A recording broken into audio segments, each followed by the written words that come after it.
guys, Extremist Models here, back at you with another video. In today's episode, I'm going to be going over my entry into the Revell Corvette C7.R buddy build between myself, Brian over at Got Fuels Model Car Garage, and Miguel with Hobbiwerks. So here it is. This is the kit we're working on again. It's a Revell kit, 1/25th scale. I started on mine last night, so this won't be like a regular unboxing video where you get to see me pull all the parts out of the box. And you know, I got a little ahead of myself last night, went ahead and started it before I did this video. But that gives me an opportunity to show you guys in this video a few things that you'll have to address if you decide that this kit is one that you'd like to build. So far, it's been a really good kit. It's actually really simple to build, yeah, just a really good kit. I'm not necessarily sure which category myself, Brian, and Miguel are going to put the Corvettes in when we get to Acme. I'm not sure if we're going to go for 100 years of Le Mans yet, or 70 years of Corvette. We'll have to discuss that sometime and figure it out. But yeah, like I said, guys, so far it's been a really good kit, and I'm going to get right on into the video. Alright guys, so here it is, the Revell C7.R Corvette race car.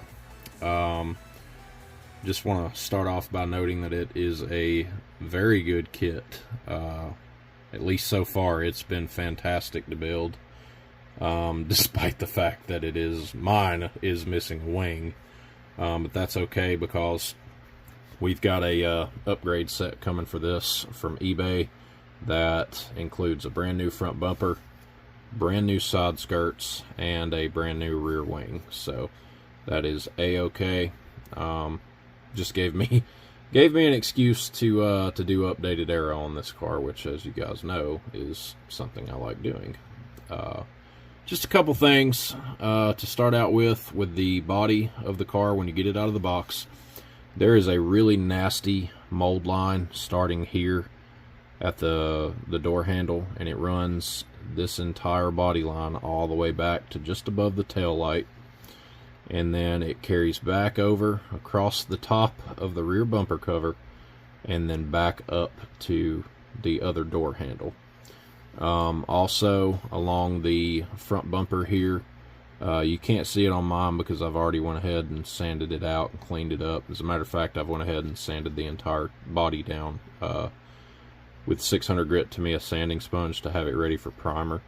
This will get washed before I paint it, but there is a seam line that starts right around in here and runs down over the front splitter and then under it as well. And then the same line starts here and runs across the front bumper and back to the other side. Like I said, if you get you some nice sanding sponge, you can have this entire front bumper cleaned up in just a few minutes.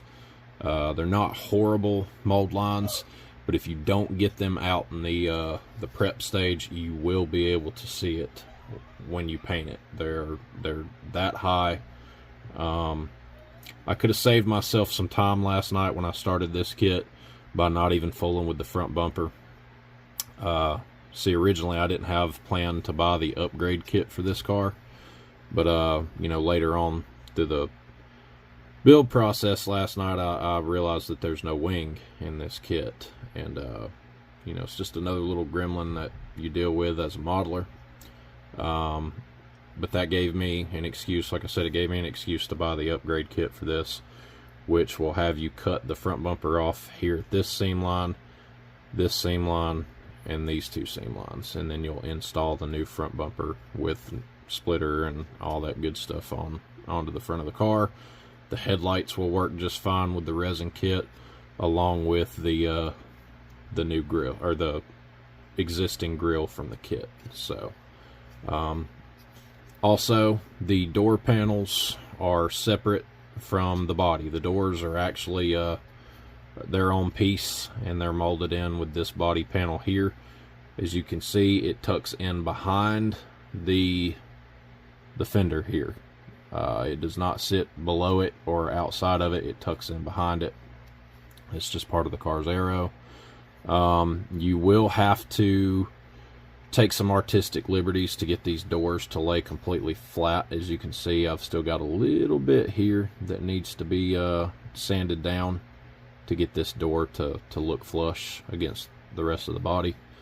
And there are a couple different ways that you can tackle this.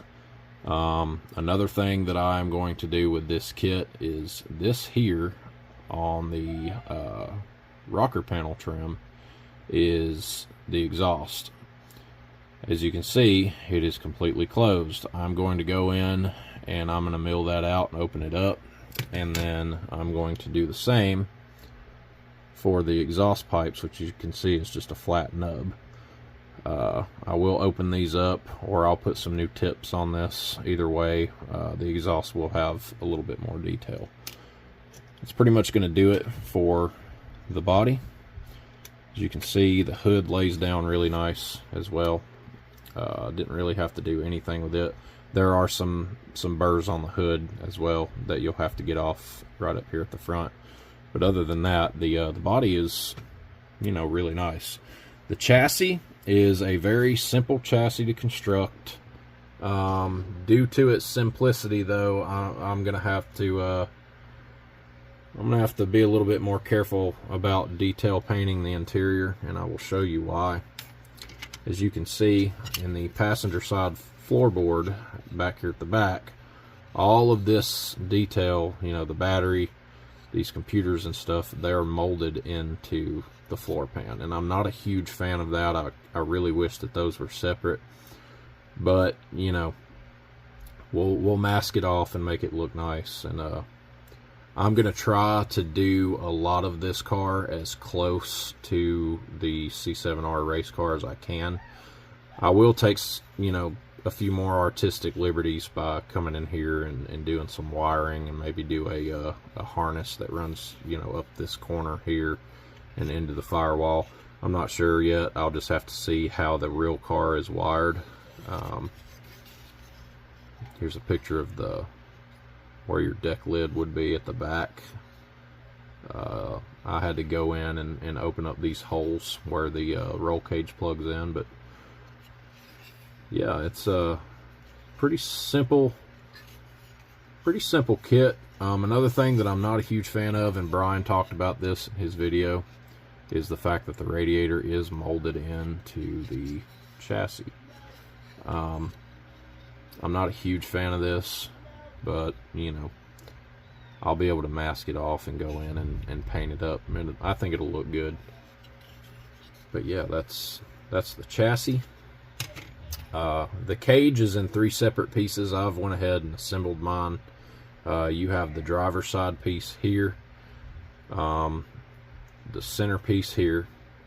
You can see these are loose. They're not glued together because these actually glue to those 4 holes at the back of the interior tub.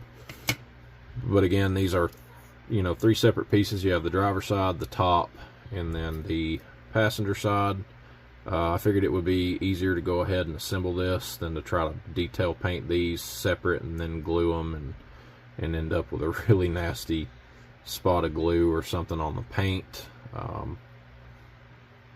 And having it all in one piece, just it's going to take less time, I believe, to detail paint this.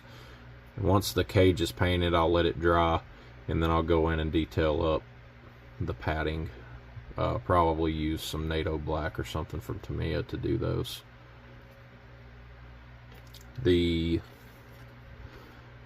bottom half of the chassis and floor pan is all one piece, with the exception of this piece of plastic here and this piece of plastic here.